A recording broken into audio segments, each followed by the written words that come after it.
And from the shores of Lake Superior to the edge of Illinois, it's these two races that the whole country is watching. Whether on Capitol Hill or the governor's residence, it's here that the lives and stories of Wisconsin's primary voters, region by region, have a choice to make. To understand them, Naomi Kowles went road tripping across the state.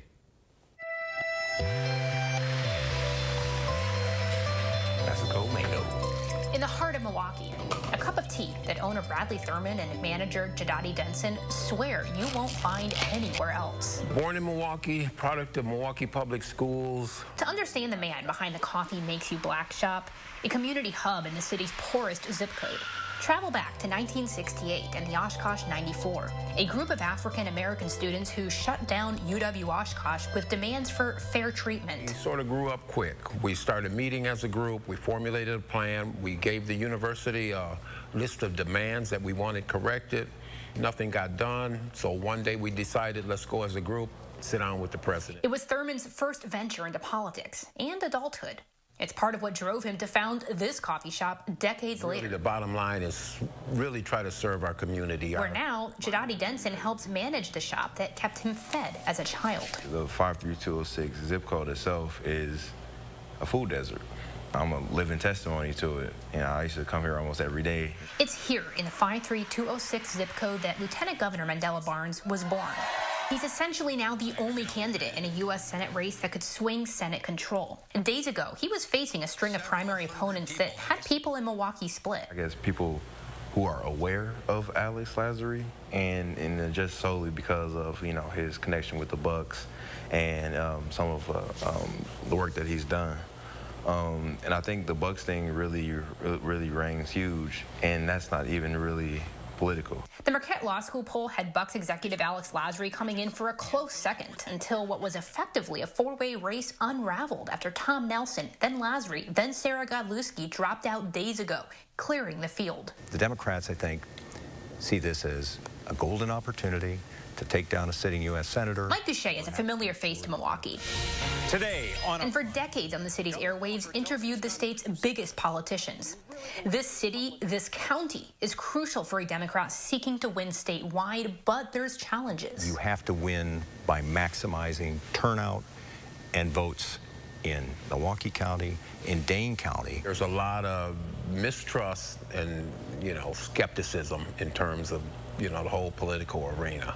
Milwaukee's north side is mostly Democratic, but it can be hard to motivate voters to get to the polls in the primary. It's a region with its own set of top priorities. This community, by far, could speak to the detriment of the imprisonment of the illegal marijuana business. And a community where you must win trust one at a time. Being one of those examples of, you know, the neighborhood in a good light is kind of what, you know, what we're pushing towards.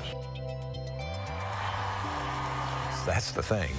Dane County has just become this incredible Democratic vote-producing machine. Sitting in James Madison Park looking out on Lake Mendota, Nada El-Makashfi chuckles. She taped her first campaign video here. She's become one of Madison's leading young progressive voices in a town known far and wide as one of the bluest in the country. A black mother who doesn't have to bury her children before they bury her. Grew up in a really hardworking, working class, low-income immigrant household. And so that really pushed a lot of my kind of lived experience towards this progressive place in terms of political affiliation. Her story began in Sudan, took her to UW for college, then propelled her into the public eye through a mix of politics and the force of an unstoppable personality. I think a lot of people are quick to dismiss loud progressives, such as myself, and I'm very loud. They're quick to cast us as people that don't understand how to win, when in fact I think we have a strategy that is new and that is bold and that will win. She's not shy about her Senate pick. Someone like Mandela, his platform totes this. And she and many others in her circles see him as someone able to bring an inclusive ideal. You know, is an immigrant and has this ideal of America that I really would love to live in a society that lives up to it. In today's political world in Wisconsin, you can never overstate the importance of performance in Dane County. If a Democratic candidate seeking a statewide win can get Dane County excited for the polls, they just might be unstoppable. And that starts with not underestimating the way Nada and other progressives are driving this county's dyed blue tradition forward. What moderate establishment Democrats don't see with our young progressive youth is that idea that their imagination is something that will bring them to the polls again and again and again, but you have to know how to meet that. We've talked a lot about the Senate race, ground zero in national politics, but impacting statewide policy for years to come here at home. I will sign those on day one. An energized Republican push this primary for who will try to take back the keys of the governor's mansion. Should Republicans win, you can expect to see a lot of policy coming down the pike that would have a significant impact on the way Wisconsin looks and feels in the future. To understand their primary voters, I headed next to Brown County. This area is fairly conservative. It might be his full-time job, but selling farm machinery is far from the Pierre native Dean Rash's only passion. He's learned the lessons of local government as an 8-year alderperson. Whether it's conservative or liberal or Republican or Democrat, if we're doing things in the best interest of our countries and our communities, that's really what it's all about. He knows the land political analysts like to call the bow counties. I mean, our roots are in paper mills. In northeast Wisconsin is a very stable, blue-collar, hardworking communities. Brown, Outagamie, Winnebago, traditionally a red stronghold, with more recent shifts to purple. In the question of Trump-backed Tim Michels or the establishment of Rebecca Clayfish, Dean has thought long and carefully about his choice. And I think what's happening in government is we need more leadership like a Michels. And so my struggle is you've got an established name, but she's also attached to an older regime that just lost an election. Michels came in late and swept to the front with Clayfish. But for Rash and several other voters I talked to, the Trump name behind Michels may not be everything. Honestly, I don't know that it has a huge impact. For Dean, he wants one thing. We should be able to sit down and listen and either change our opinion or voice our opinion. His fear that political chaos is leaving voters closer to the middle without a political home. It's about what's best for me. And we've lost the what's best for the country. And it's sad. 2010, Scott Walker, people forget Scott Walker lost most of Wisconsin to Mark Newman, but he won by a landslide in southeastern Wisconsin. So I think southeastern Wisconsin, especially in the Republican primary, is a big deal. And the question here is whether Rebecca Clayfish, who should probably do well in this media market, that's where she's from. 30 minutes from Kenosha. Burlington is the town that my husband was born and raised in.